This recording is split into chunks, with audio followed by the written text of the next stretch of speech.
Ils ont célébré leur victoire toute la nuit.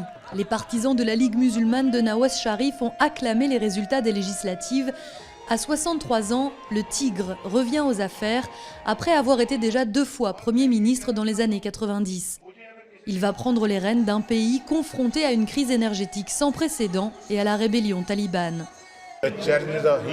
Les défis sont énormes et nous devrons les relever, bien sûr.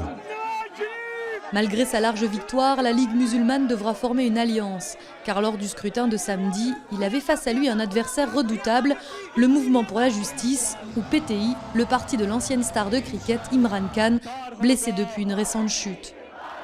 La jeunesse, électrisée par ses discours anti-corruption, s'est rendue en masse aux urnes. Son parti a créé la surprise en s'imposant comme une vraie force politique.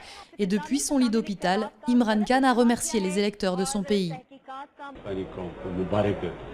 Je félicite la nation entière. C'était une formidable issue démocratique, une énorme participation. C'est la plus grande participation de l'histoire du Pakistan. Car s'il y a un chiffre à retenir, c'est celui-là, 60% de participation, le taux le plus fort depuis 1977.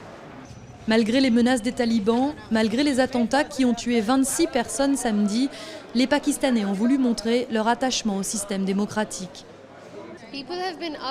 Les gens sont restés debout toute la nuit. Je n'ai pas dormi et beaucoup de mes amis n'ont pas dormi non plus.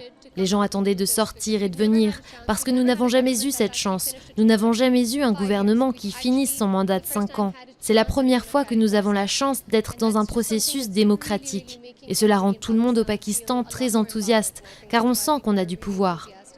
Cet enthousiasme des électeurs a été tel que la presse pakistanaise parle de triomphe de la démocratie.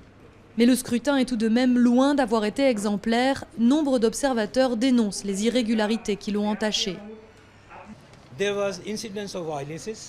Il y a eu des violences. Certains candidats qui ont du pouvoir sont entrés physiquement dans certains bureaux de vote et les ont réquisitionnés. Ils ont voulu influencer le personnel des bureaux de vote. C'est malgré tout une page qui se tourne au Pakistan.